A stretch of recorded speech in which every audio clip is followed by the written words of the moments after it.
Satish Sugar, Velgi Sugar, Someshwar Sugar आणि Harsh sugar, यादवाड sugar आणि कोलकरे sugar आणि शेतकरी शुगरचे असे एकूण 9 कारखान्याचे कर्मचारी आलेले आहेत.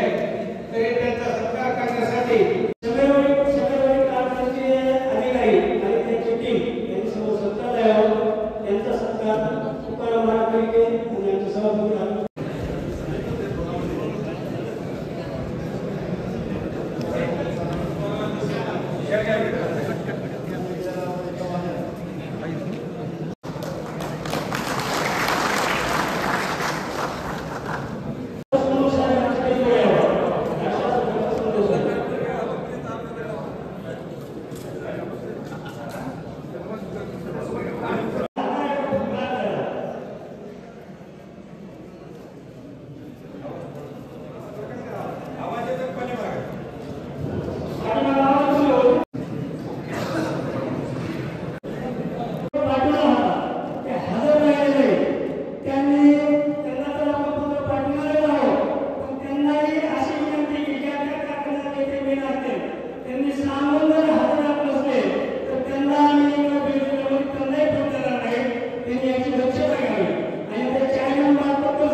कारखाना मॅनेजमेंट, ऊसतोड वाहतूकदार, ठेकेदार आणि कर्मचारी आणि शेतकरी हे सगळ्यांचे एकमेकांच्या हातात असले आणि सगळे जर जगले तर ही सिस्टीम जगणार आहे.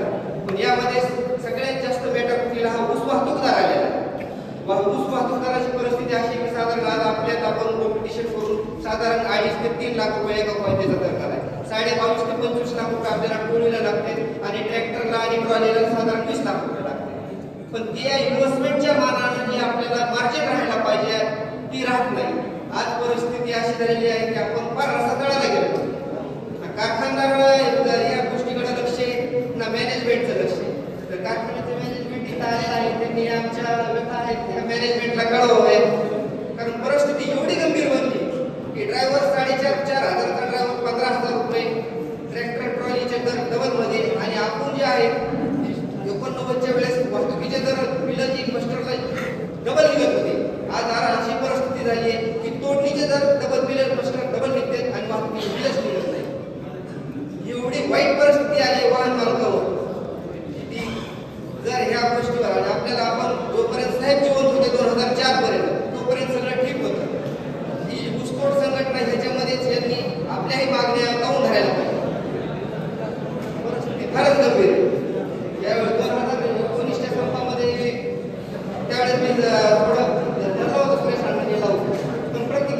रिझल्ट त्याचा काहीच पॉझिटिव्ह निघालेला नाही.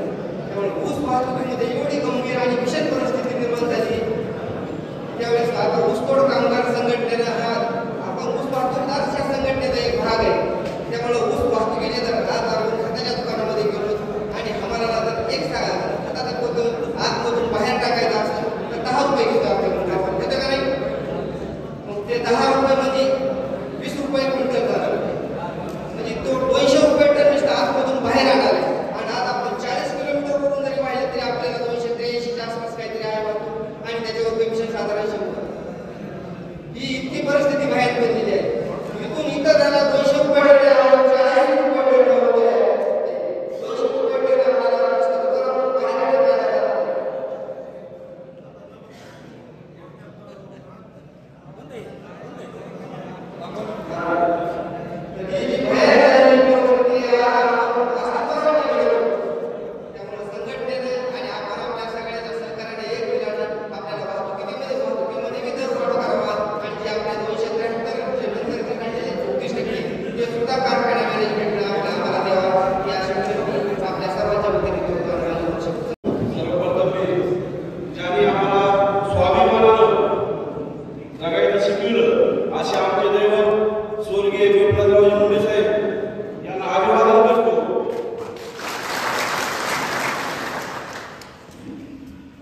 या कार्यक्रमासाठी उपस्थित असलेले सर्व कारखान्याचे प्रतिनिधी व सर्व ग्रुपमेट आणि या ठिकाणी सर्व माझे बांधव मित्रांनो, आज महाराष्ट्राच्या कारखान्याने 366 रुपये प्रमाणे आपल्याला दर दिलेले आहे.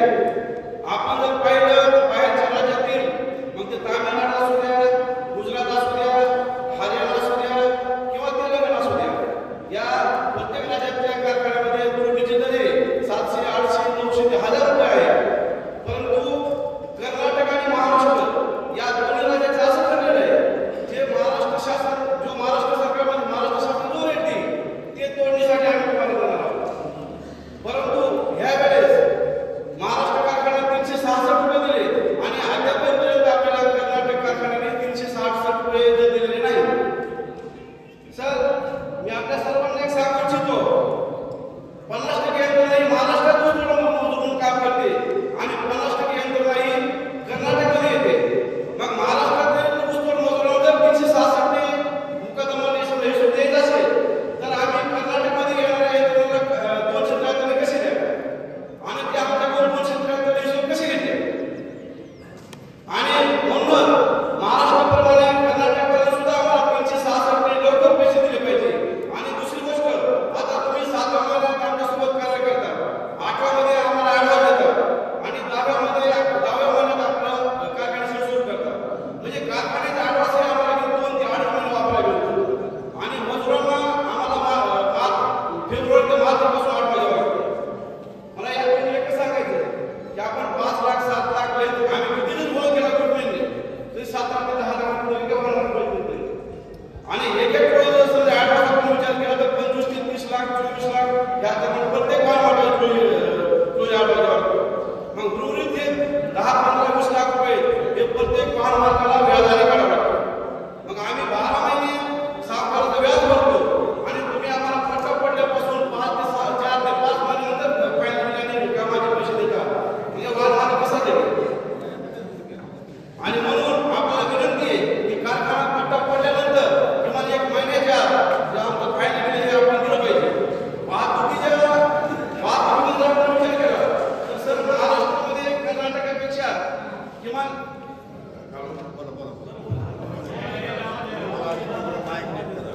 महाराष्ट्रातले जे दर आहेत वाहतुकीचे आणि कर्नाटकमध्ये दर हे सर आपण यात तफावत बघा. वाहन मालकाला महाराष्ट्रामध्ये जाऊ द्या किंवा कर्नाटकमध्ये ऍडव्हान्स तेवढं द्यावं लागते. मजूर काय मला स्वस्त कर्नाटकमध्ये स्वस्त मिळत नाही. मग वाहन मालकाने नेमकं पैसे कमवायचे कुठे. वाहन मालकाने नुसतं व्याज सावकाराचं व्याज भरायचे का. आणि म्हणून आपल्याला विनंती आहे जे महाराष्ट्र कारखान्याचे दर आहे वाहतुकीचे ते सर्व कर्नाटकच्या कारखान्याने दिले पाहिजे.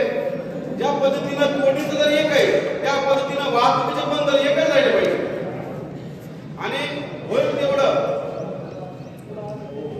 बाकीच्या काही वाहन मालकाच्या सुद्धा टोळ्या येत नाही, टोळ्या बसवल्या जातात, त्या सुद्धा कारखान्यानं त्या वाहन मालकाला मदत केली पाहिजे. जर तुम्ही मदत नाही केली तर वाहन मालक काही करू शकत नाही. आणि म्हणून एवढी मी या ठिकाणी विनंती करतो, तुम्ही आमचे प्रतिनिधी आहात, तुम्ही कारखान्याचे प्रतिनिधी आहात, आमची जे काही मागणी आहे ती आम्ही तुमच्या समोर मांडू शकतो, परंतु तुम्ही ऊसतोड मजूर मुकादमाचे प्रतिनिधी म्हणून होईल तेवढं कारखाना मॅनेजमेंट समोर आमची बाजू लावून धरावी आणि होईल तेवढं वाहन मालकाचा फायदा कसा करण्यात येईल यावर लक्ष द्यावं. जर ऊसतोड मजूर टिकला तरच मुकादम टिकेल आणि मुकादम टिकला तरच कारखाना टिकेल. आणि यामुळे मी आपल्याला विनंती करतो की आमच्या सगळ्या ह्या ज्या मागण्या बाकीच्या वाहतूक दरवाढीच्या वाहतुकीचा दरवाढ असू द्या किंवा मग काही बाकीचे 366 आपण लवकरात लवकर हे कारखान्यासोबत चर्चा करून आमच्या सगळ्या मागण्या मान्य कराव्यात आणि पुढील जो आपला नियोजन आहे ते लवकर चालू करावं. एवढं बोलतो आणि या ठिकाणी सांगतो. जय हिंद. यानंतर आपले ऊसतोड संघटनेचे आणि शेतकरी संघटनेचे बजरंग मान्यांना विनंती करतो त्यांनी व्यवस्थित सविस्तर आम्ही थोडक्यात प्रस्ताव करू. ऊसतोड मजूर मुकादम आणि वाहन मालक यांचे हृदयस्थान असणारे स्वर्गीय गोपीनाथरावजी मुंडे साहेब यांना प्रथमतः अभिवादन करून आपण पुढे लिहायला सुरुवात करूया.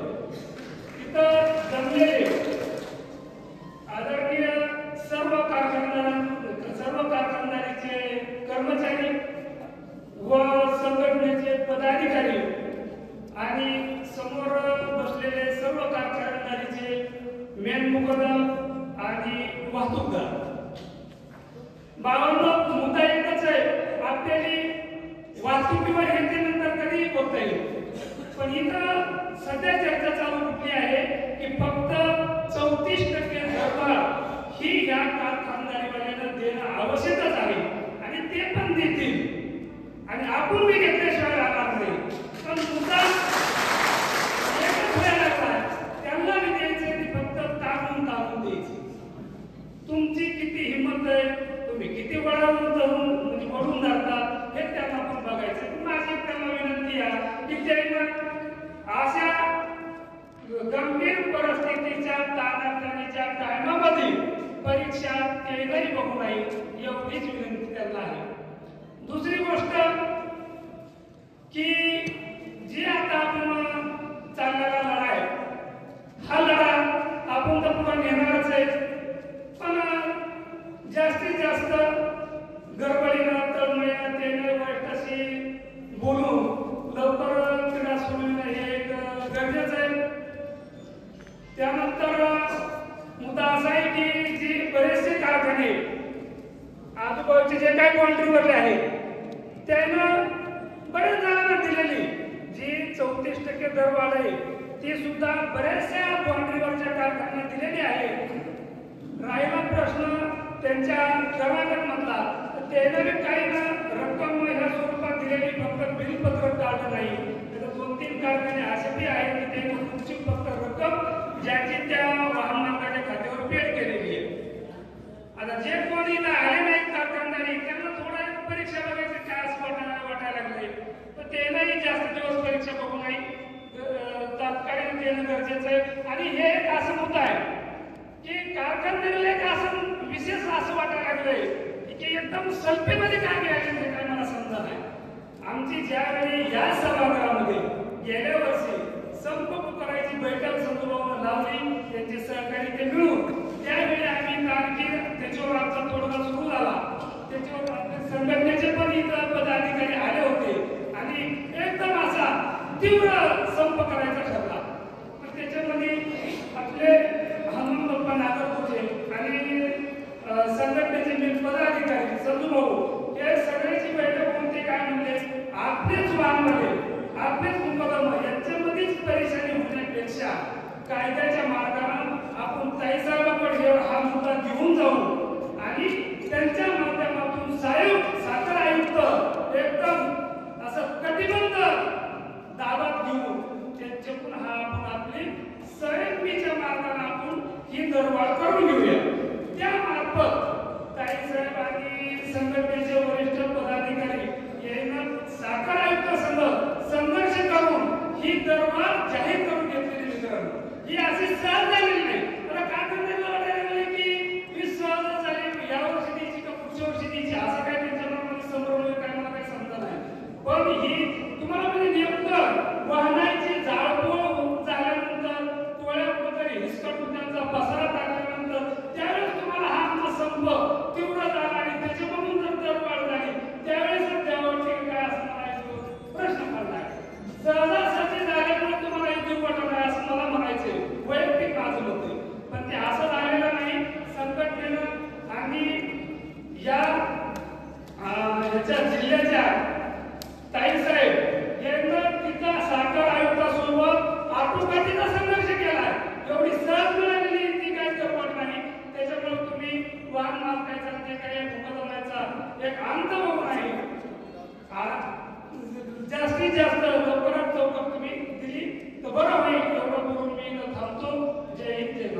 धन्यवाद बजरंग दादा.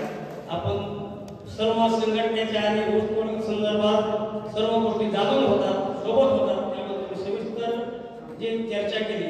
धन्यवाद. आता यानंतर ऊसतोड संघटनेचे श्रीराम बाबा बडे परिषद उपाध्यक्षांना मी विनंती करतो त्यांनी मोजक्या शब्दात त्यांनी व्यवस्थित सूत्रसंचालन करावं.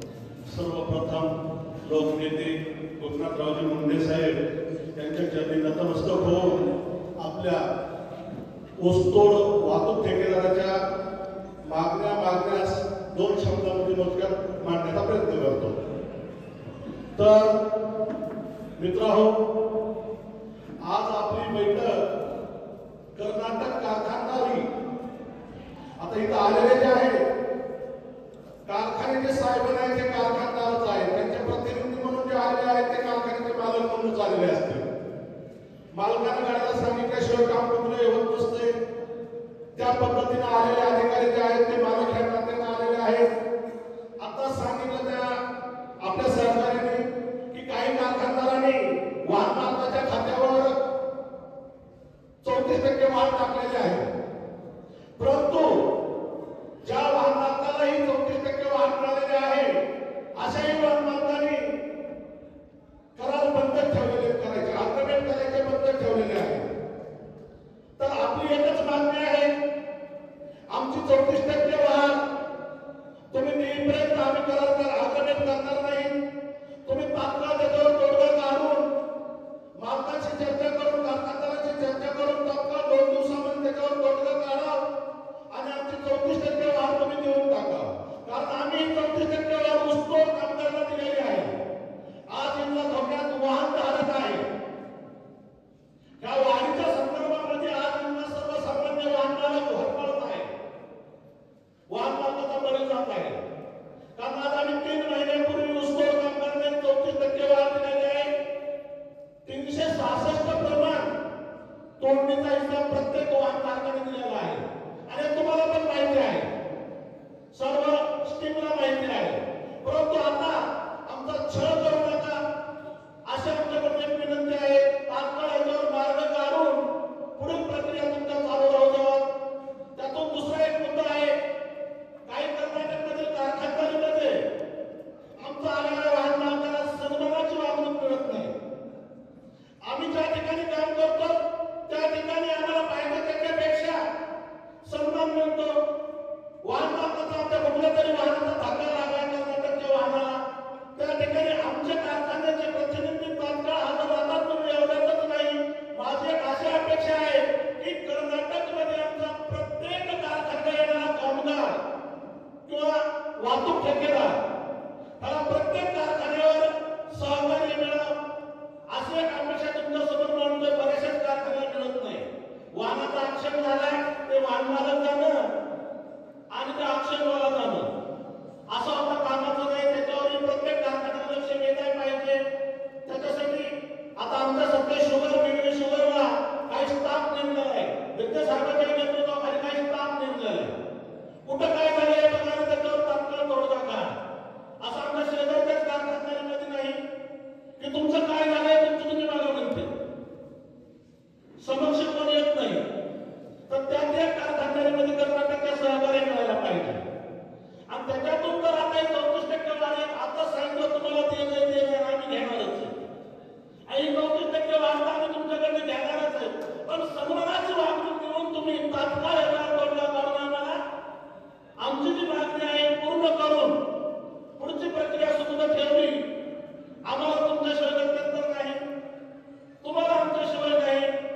सिटी खातं एक असं कारखानदारीमध्ये, सिटी खातं जर स्ट्रॉंग असेल तरच कारखानदारी आहे.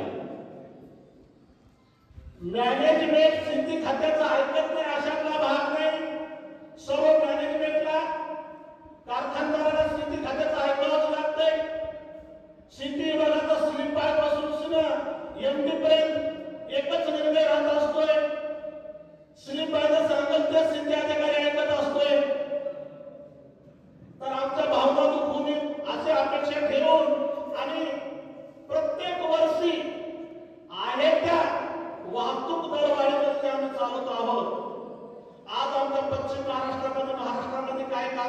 कारण सोलापूर जिल्ह्यामध्ये वाहतूक दर जे व्यवस्थित आहे त्या वाहतूक दराप्रमाणे आम्हाला वाहतुकीमध्ये पण तुमच्याकडून अपेक्षा आहे.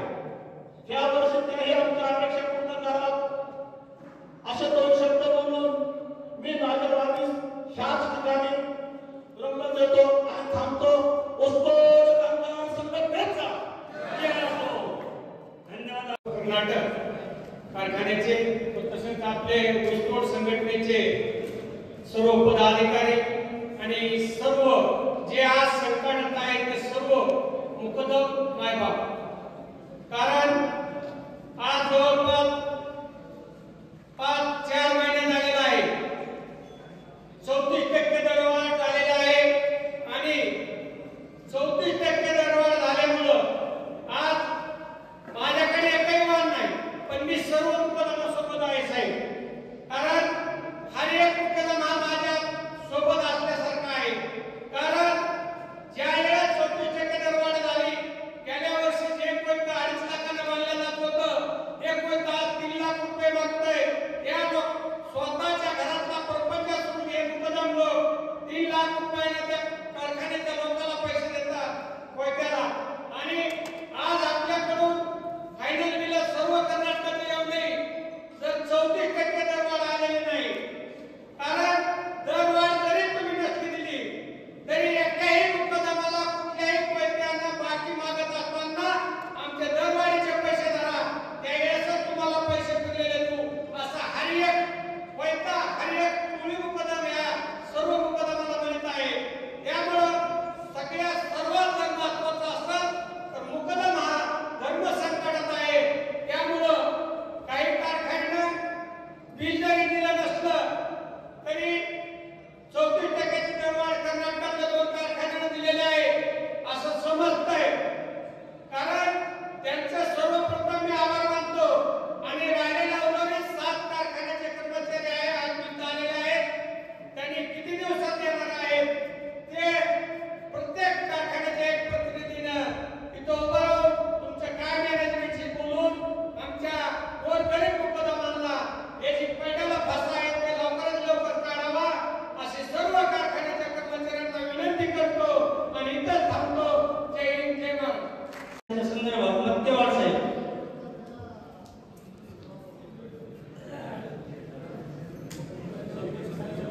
मध्य आणि हॅलो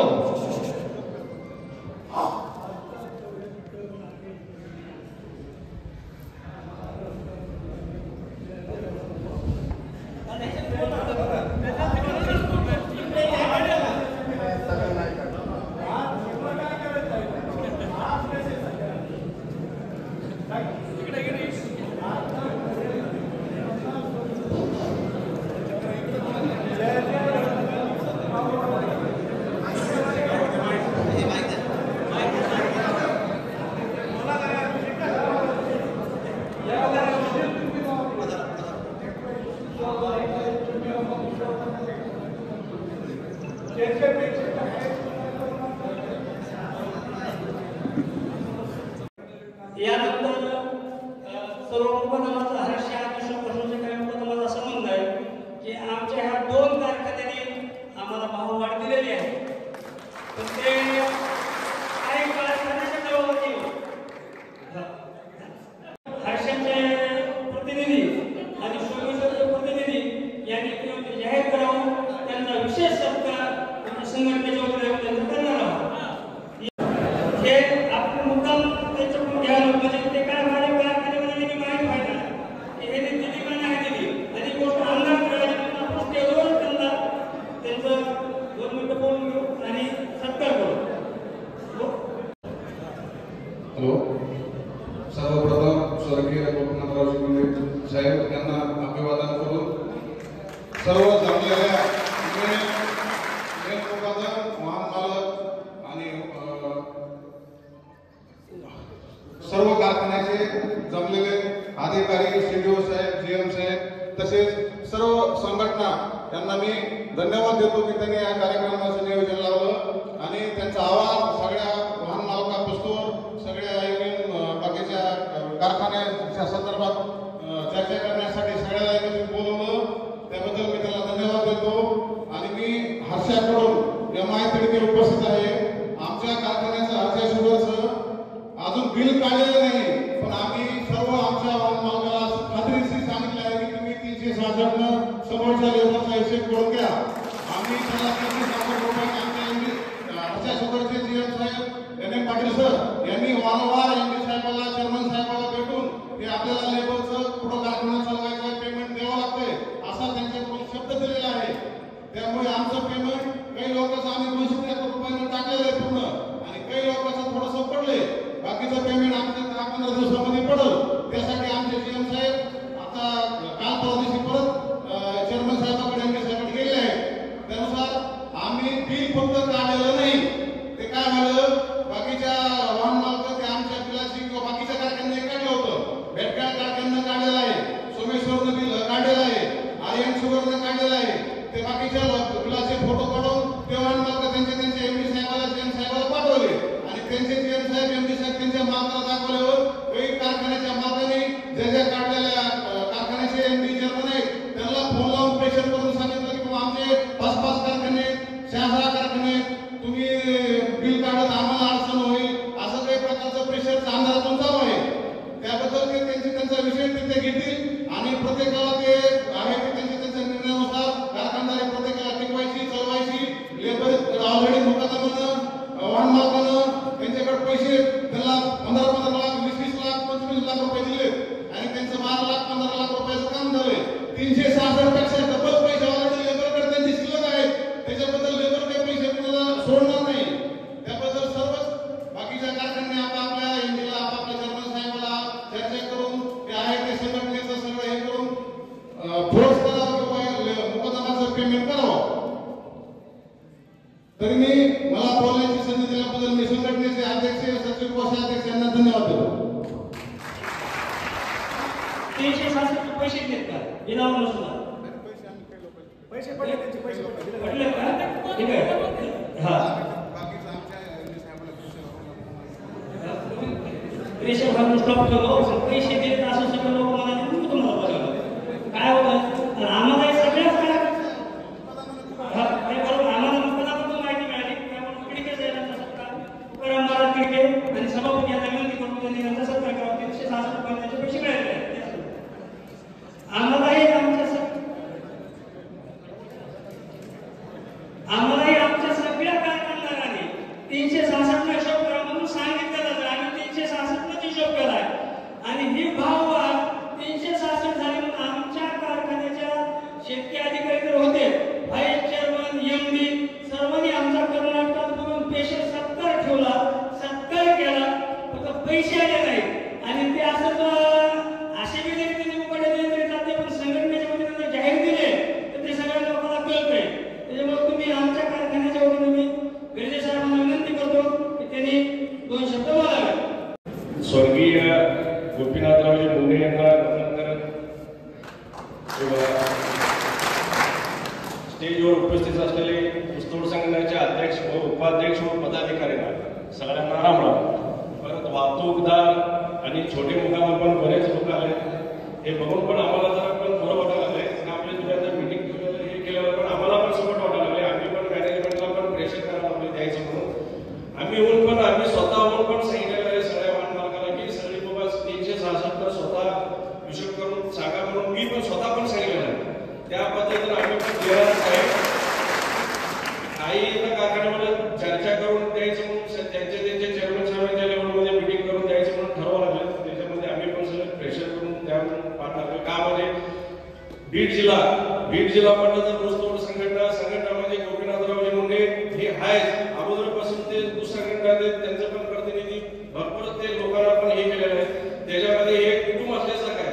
कुटुंब म्हणजे आता हे कुटुंबामध्ये आता लोकांचं वाहन मालकाने साहेब लोकांचं काय नातं असल्यासारखं नवरा बायको नातं असल्यासारखं कुठंपर्यंत चालणार आहे.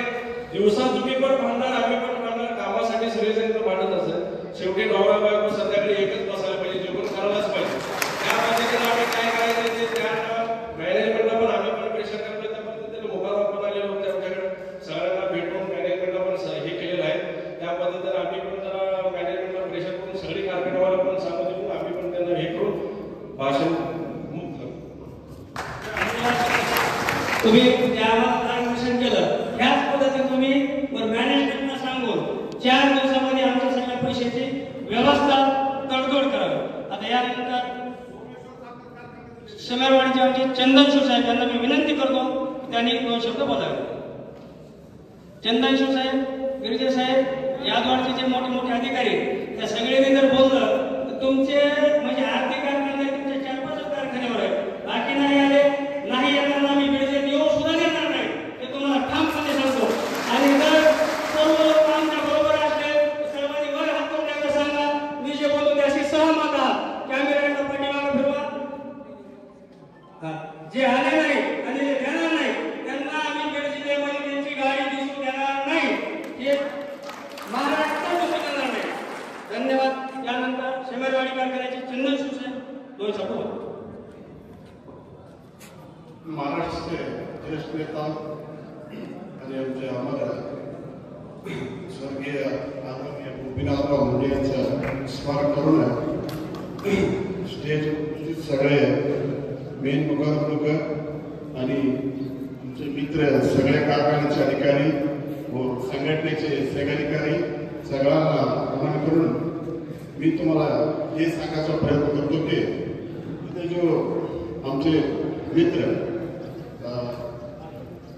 गाडी मालक आणि हे लोक जे चर्चा केलेत आम्ही प्रामाणिकपणाने आमचे मॅनेजमेंट समोर ठेवायचे प्रयत्न करतो. हे 100% तुम्हाला आम्ही सांगतो. आणि आता एक आमचे वाहन मालक करत होते की तिकडे गाड्या आल्यानंतर त्यांच्या गाडीचे ऍक्सिडेंट होऊ दे काही होऊ दे आम्हाला लोकांना कोणी सपोर्ट करत नाही म्हणून मी कुठला पण कारखाना असू दे आज सतीशच्या गाड्या असू दे आज आयसीपीच्या गाड्या असू दे बेळगाव जिल्ह्यातल्या गाड्याच्या मुलांमध्ये काम केलं तर तुम्ही माझं नाव जो असेल ना गरजेसाहेब असू दे गळसाहेब असू दे कोण असू दे तुम्ही आम्हाला फोन करा. आमच्या कारखान्याला गाडी असू दे नाही असू दे आम्ही तुम्हाला हेल्प करतो. हे आणि इथे जो तुम्ही विषय सगळं मांडला आम्ही मॅनेजमेंटला जाऊन असं चर्चा झाला हे देण्याचा तुम्हाला काय पर्याय नाही म्हणून आम्ही स्पष्ट पहिला पण आम्ही प्रामाणिक हे करायला लागलोय. आता पुढे पण करतो. कधी हे कसं आहे आमचं तुमचं संबंध आहे पुढे जाणार आहे उद्या काय संबंध नाही. अजून आम्ही जो किती वर्ष सर्व्हिस मध्ये राहतो आमचं तुमचं संबंध राहणार आहे. त्याच्यामुळे हे सोपं गोष्ट नाही आहे. आम्ही मॅनेजमेंट समोर लय सिरियसली मांडतो म्हणून सगळे कारखानदारांना मी तुम्हाला प्रामाणिकता सांगतो. हे 2 गोष्टी तुम्हाला अनुमती दिल्याबद्दल धन्यवाद. धन्यवाद. तुम्ही मोठ्या कारखान्याचे साहेब असं आम्हाला तिथं बोलू 4 दिवसामध्ये त्याची व्यवस्था करा. यानंतर मी बेळगी कारखान्याचे इलंगी साहेब त्यांना विनंती करतो त्यांनी सविस्तर बोलावं.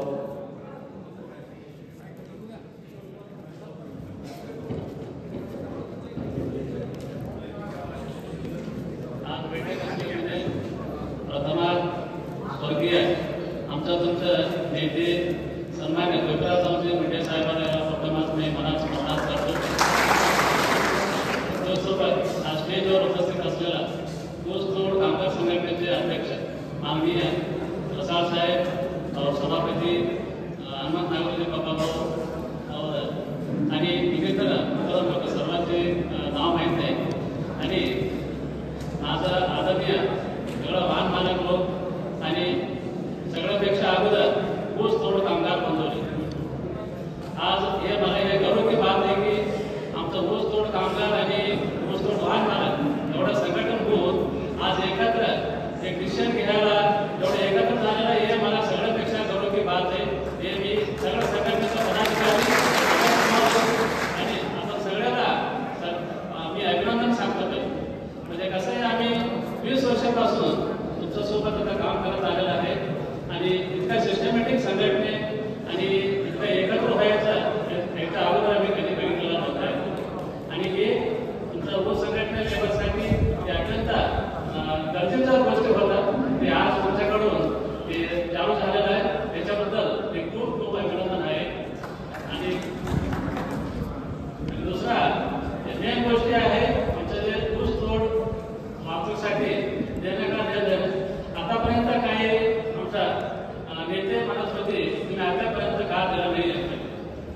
भाऊने सगळ्याला मी सांगायचा प्रयत्न करतो की आतापर्यंत कर्नाटकमधला कारखान्यात कुठलंही तुम्ही जे काम करत आलेलं आहे कुठलं बी एक पैसे तुमचं कुठला बोललेला नाही आणि त्याच्यावर आमचा तुमचा संबंध कसा आहे मा बाप म्हणावा भाऊ भाऊ म्हणावा काही बी म्हणावा हे एक भाऊचे संबंधाने सुरुवात आलेला आहे आणि त्याबद्दल ह्या वर्षी काय झाले या स्टेजवर एक तुम्हाला विनंती करत आहोत की ते कारखान्याचं आम्ही ऑलरेडी 1-2 वेळा मी मॅनेजमेंट सोबत चर्चा केलेला आहे त्याला काय अडचण आले याच्याबद्दल जे 3-4 वेळ तुमचं भाव वाढत होते तेव्हा केंद्र शासनाचे एफआरपी भाव नव्हते उसाला त्या टायमाला कसं होते ते एफआरपी म्हणजे त्याच्यात कसं असते शेतकऱ्याला जे आम्ही उसाचे भाव देतो उसाचे भाव वाहतुकीचा भाव आणि कोणती भाव हे सगळं म्हणून एफआरपी मध्ये येत असतात आणि प्रत्येक कारखान्याचं मॅनेजमेंट त्याने त्यावेळी त्याने उसाचे भाव जाहीर करत असते त्या टायमाला ते तोटी एवढा असावा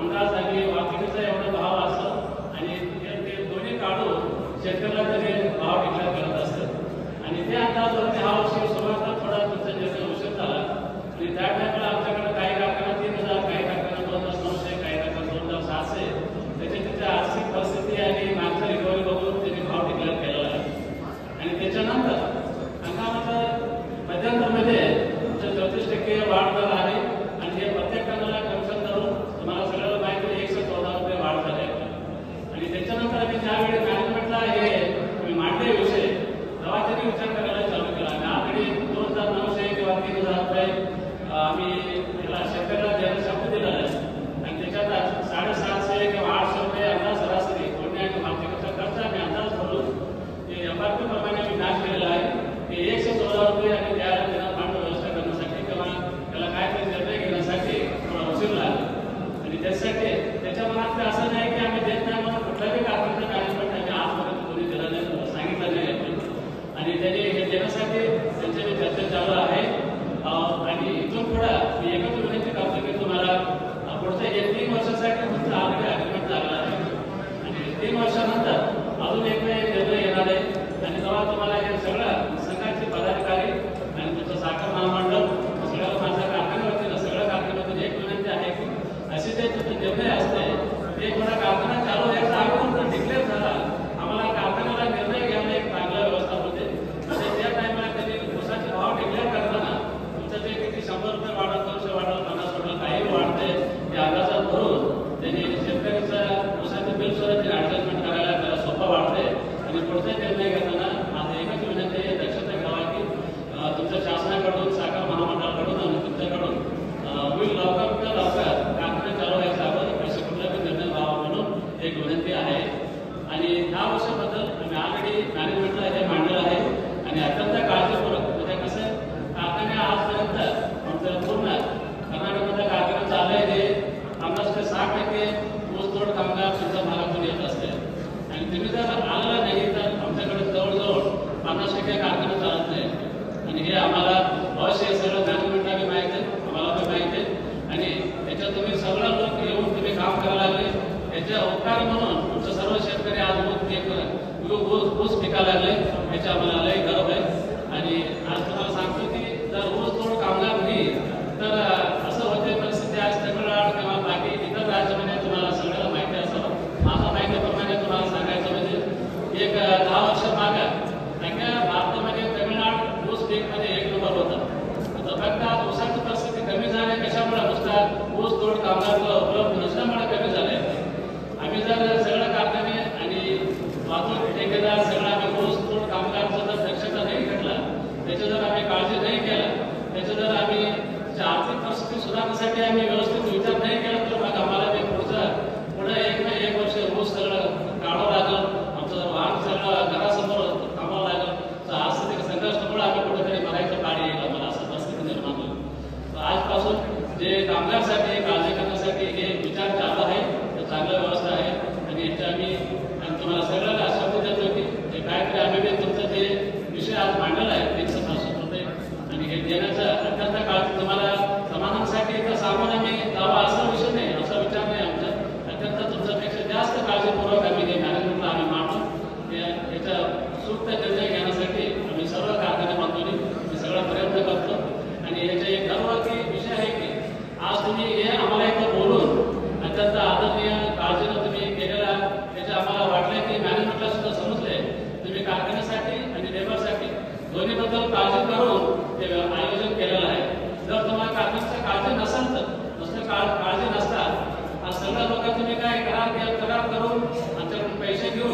लेबर वाढ लावायच्या टायमाला आम्हाला 34% नाही 50% तुम्ही भाव वाढ दिल्यानंतर आम्ही लेबर पाठवतो नाही म्हणायला तुम्हाला काही जास्त वेळ लागत नसेल.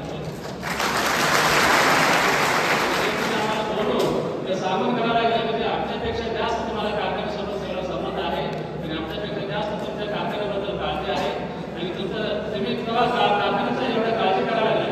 आमचं मी डबल जबाबदारी आहे की तुमच्यापेक्षा जास्त काळजी करायचं आमची जबाबदारी आहे आणि तुम्हाला जे आहे तुमचं काळजी करून अत्यंत काळजीपूर्वक हे विषय आमच्या मॅनेजमेंटला मांडून आणि याचं काहीतरी सुस्त निर्णय घेण्यासाठी आम्ही दक्षता घेतो म्हणून तुम्हाला सगळ्याला शब्द देऊ की राजाला मला आता ते प्रेम दिलेला बद्दल समजणार धन्यवाद येदडगे साहेबांनी जे सांगितलं सविस्तर सांगितलं, परंतु येदडगे साहेब तुमचा FRP ह्याचा त्याचा आम्हाला काही जास्तीचा हिशोब कळत नाही.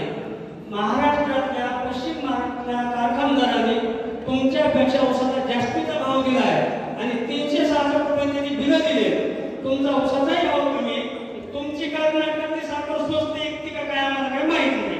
महाराष्ट्रातली मागे करत असत तर ह्यांनी आमचे पैसे दिले आणि आता तुम्ही कारखान्याचे प्रतिनिधी म्हणजे कारखानदारच आहात. ह्या हिशोबाने साहेब एक जोडीला आज जर तुम्ही हिशोब घातला तर 366 रुपये टन हे जास्तीचे नाही, ते सुद्धा कमीच आहे. आमच्या एका जोडीचा एक तरी थेंब रक्त एक दिवसात सांडते साहेब, एक तरी थेंब.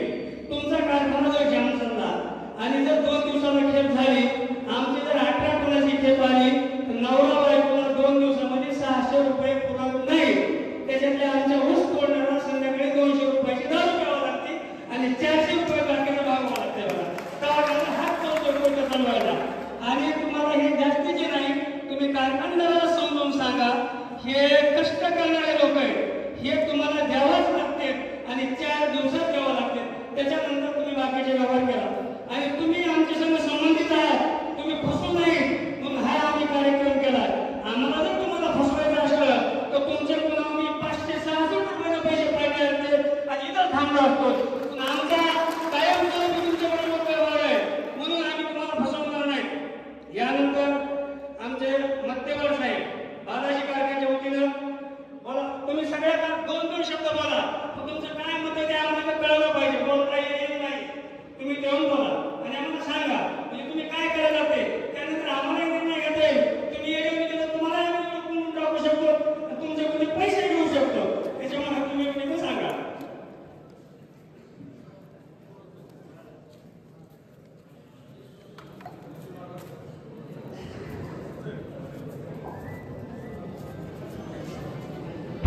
स्वर्गीय गोपीनाथरावजी मुंडे साहेबांना नमन करेन आणि स्टेजवरले जे उपस्थित ऊसतोड मजूर आणि मुकदमचा नेते त्यांना मी नमन करेन. आपले थोडं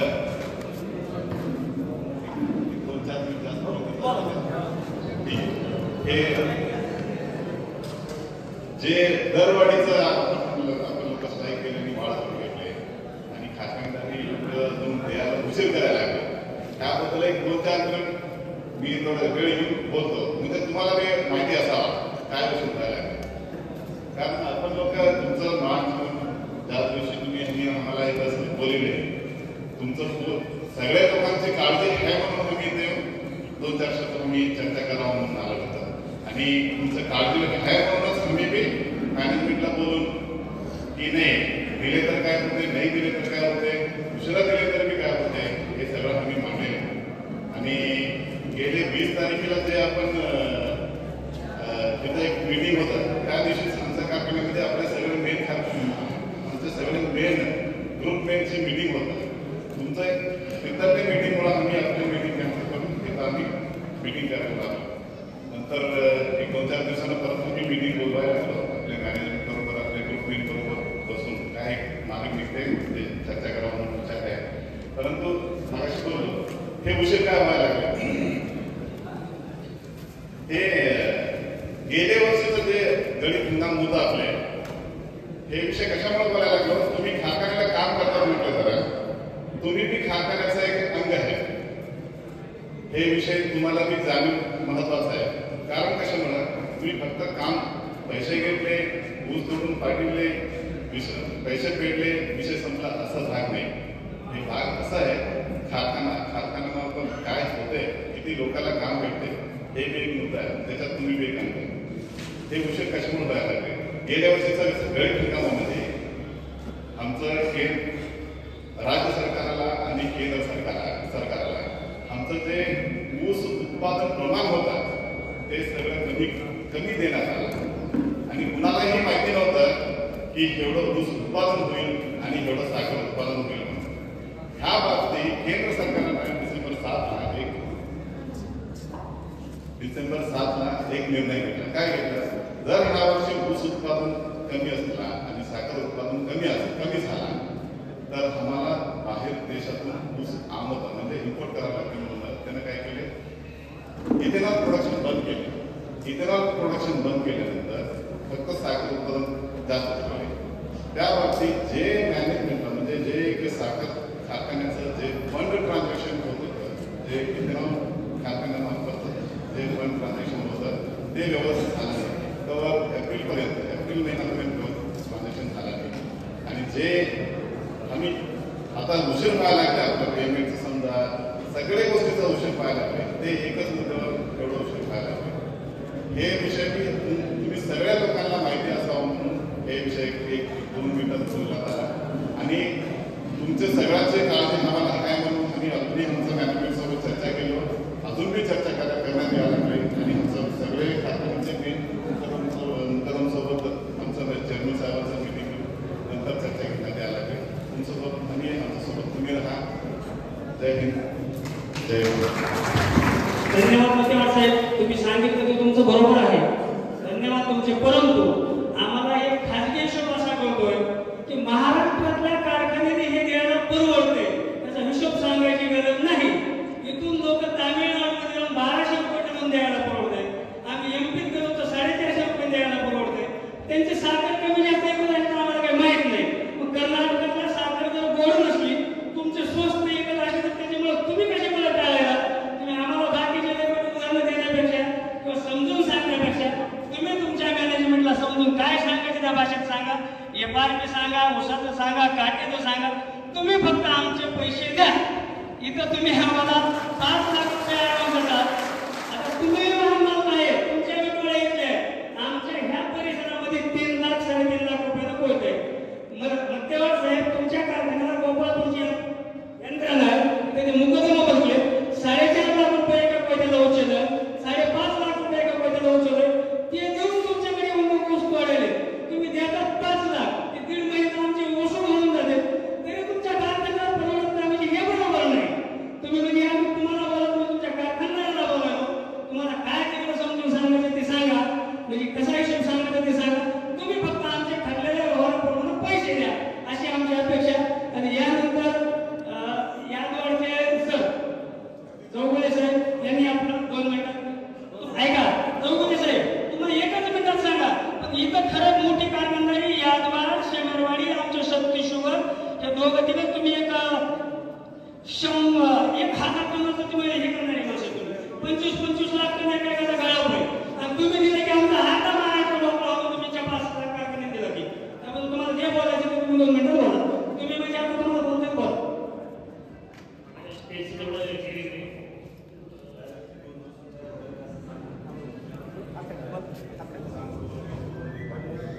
आम्ही आमच्या मॅनेजमेंट सगळेच अधिकारी त्यांनी काय दर वाढीसाठी प्रत्येकाने लेटर दिलं आहे. ते करायला पाहिजे म्हणून सांगितलं आहे, ते द्यायला पाहिजे. पण परवाची 25 तारखेला मिटिंग झाली त्यावेळेला खरा त्या लेटरला हात झाला. एवढं सर्व सगळं आमच्या मेंबरनी द्यायला भाग पडतो. धन्यवाद एक शब्द घेण्यासाठी. आणि आता यानंतर आमचे मेन गुरुचे व्यंकट साहेब किंवा यलगार सर तुम्ही हिंदीमध्ये बोलतात तरी आम्हाला सगळ्यांना चालते. 1-2 मिनिटं बोला.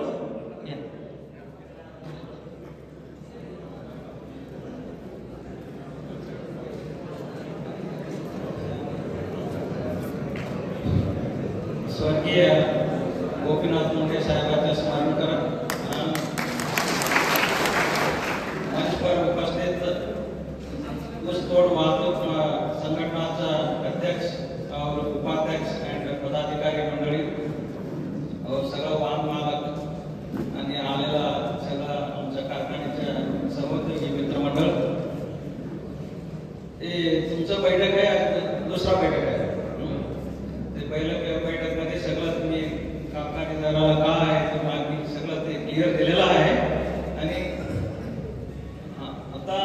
आमच्या दोन नेते साहेब आणि ते मधू साहेब सगळं व्यवस्थित बोललेलं आहे. त्याच्याप्रमाणे आम्ही काय बोलायचं हे नाही आहे. मग तुमचं जो ते ऊस संघटनाचं ते काय तुमचं मजदूराला कामगाराला काय रेट वाढले ना, ऍक्च्युली तुमच्या संघटनाला आम्ही ऍक्च्युली लय धन्यवाद बोलतो. नाही बोलत तर आता बाकीच्या ते शेतात काम करताना त्या लोकांचं जास्त 500 ते 600 1000 पर्यंत रेट आहे. आता तो 360 प्लस कमिशन मिळून 439 आहे. ते एकदम योग्य रेट आहे और मान्य करत आहे. आणि आतापर्यंत जो आमच्या कारखान्याचे ते काय बोलायचं म्हणलं तर मी आतापर्यंत आमच्या व्यंकटी साहेब आणि मी आमच्या मॅनेजमेंट सोबत 2दा आम्ही मीटिंग बसलेलं आहे. मीटिंग मध्ये मी चर्चा बी झालेला आहे आणि आमचं मॅनेजमेंट पॉझिटिव्ह रिस्पॉन्स सोबत आहे आमच्या सोबत. आणखीन हे सगळं आहे मीटिंग मध्ये झालेला सगळं व्यवस्थित विषय आम्ही बोलून एक अत्यंत शीघ्र निर्णय करायचा आम्ही प्रयत्न करतो म्हणून तुम्हाला बोलून 2 आता हे मी सगळे त्यांची बाजू बरोबर मांडली आहे. तुम्ही तिथं जशी मांडायची तशी मांडा. आता तुम्ही आमच्या वतीनं बरोबर बोला, तुम्ही आमचेच भाऊ आहे. तुम्ही जरी कारखान्याच्या वतीनं असलं तरी तुमच्याच जीवावर आमचे सगळे यंत्रणा तिकडे येते. तुम्ही सगळे ते अधिकारी आहात. आता यानंतर आमच्या डोंगरपट्यातला खंप्या मुकदम घागरवाडीच्या भाषेत आमचे हनुमंत बाप्पा यांनी सविस्तर मार्गदर्शन करावं.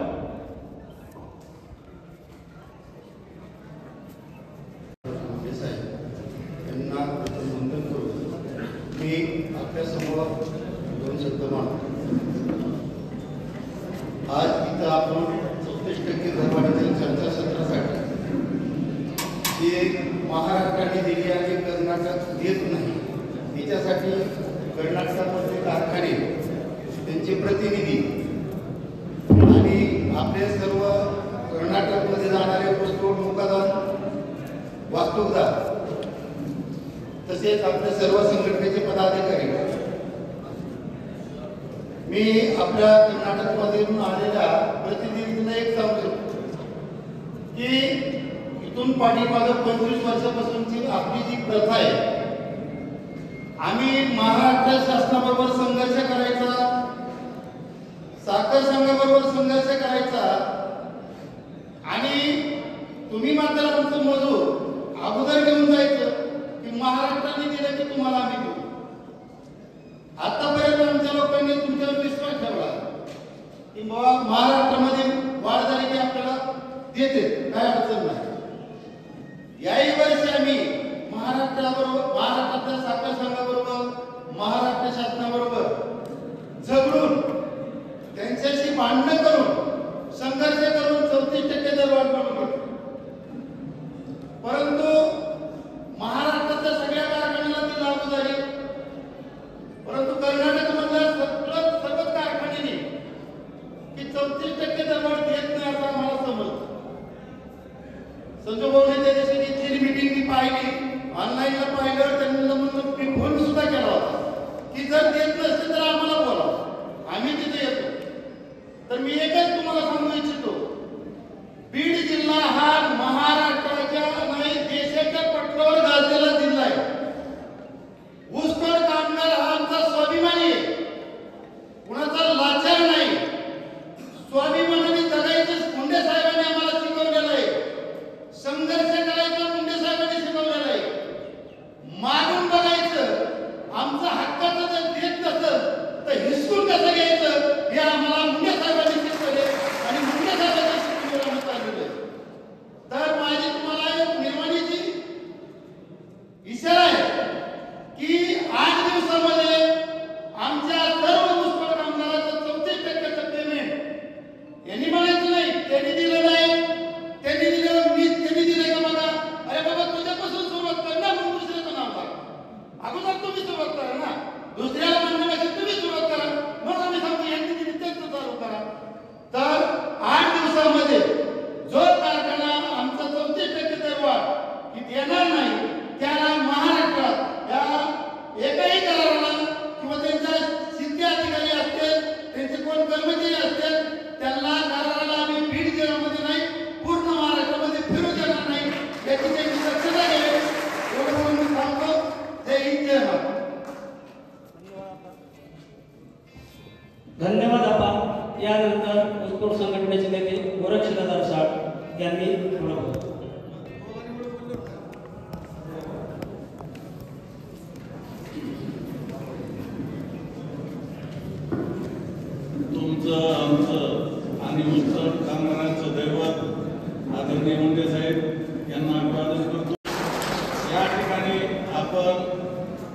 34% दरवाढ कर्नाटकने दिली नाही, यासाठी आपण या ठिकाणी उपस्थित राहिलो आहोत। या ठिकाणी सर्व आपले ऊसतोड कामगार संघटनेचे पदाधिकारी व कारखानदारांचे प्रतिनिधी आणि सर्व मुकादम, तर मी एवढंच सांगू शकतो, आता आमच्या आप्पांनी आणि पप्पांनी एवढं खूप सविस्तर मार्गदर्शन केलेलं आहे या ठिकाणी, परंतु मी थोडं वेगळं बोलतो। तुम्हाला सांगतो 34% तुम्ही मानता, तुम्हाला माहिती आहे का 34% कसे मिळाले आणि कुणामुळे मिळाले? हा मुद्दा मी तुम्हाला देतो। ज्या वेळेस 34% दरवाढ घ्यायची होती त्यावेळेस आदरणीय पंकजाताईंना किती कष्ट झालं हे फक्त आमच्या संघटनेच्या लोकांना माहित आहे, तुम्हाला लोकांना काय माहित नाही। आम्ही हा विषय काढायला नाही पाहिजे। आम्ही प्रत्येक वेळेस आम्ही 25-30 वर्षापासून आमची ही जी संघटना आहे हे संप करून कशी जगणून आम्ही तुम्हाला हमेशा दरवाढ मिळवून देतो, परंतु त्यावेळेस आपल्या ह्याच भागातील लोक आम्ही संप पुकारला की आपले पुढे जाते, कर्नाटकला जाते, इकडे जाते।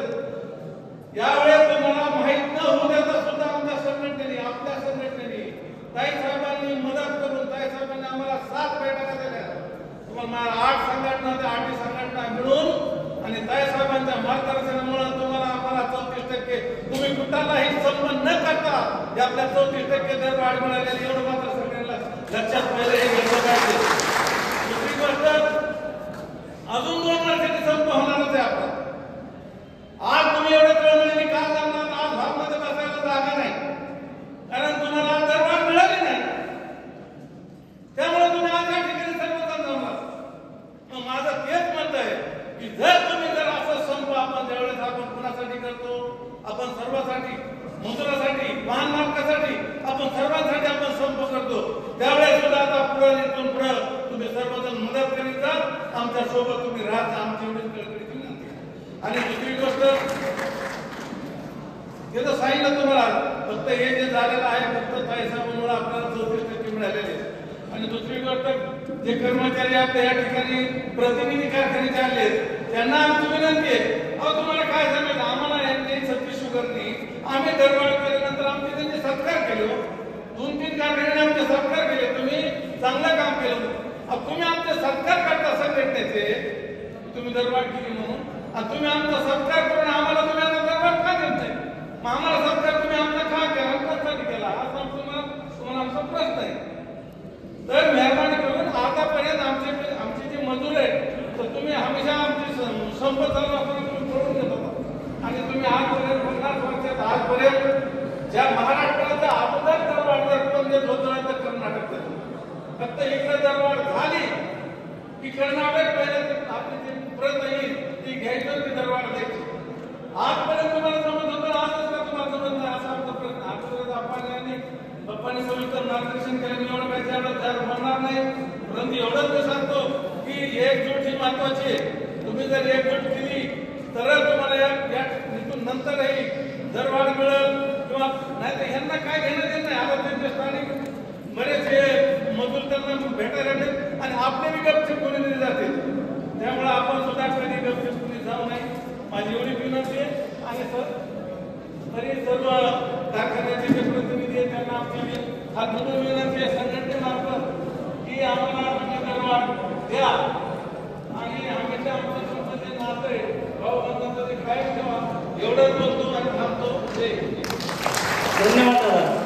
आता यानंतर आभार प्रश्न करेल, परंतु या अगोदर सर्व हे दादा सर्व संघटनेचेच लोक आहेत, जीवाचे लोक आहेत, जरी कधी समजा संपामध्ये सगळे नसले तरी रस्त्यावर येणारेच लोक आहेत, की आम्ही एक हाक दिली 20 तारखेला आमची जी बैठक झाली, 20 तारखेच्या फक्त आमच्या फोनवरची बैठक, बातम्यामध्ये फक्त कर्नाटकाला माहिती व्हावं म्हणून आपण पेपरला टीव्हीला ह्याला त्याला केलं, ते तळमळीचे लोक आहेत, 24 तास असेच आपल्या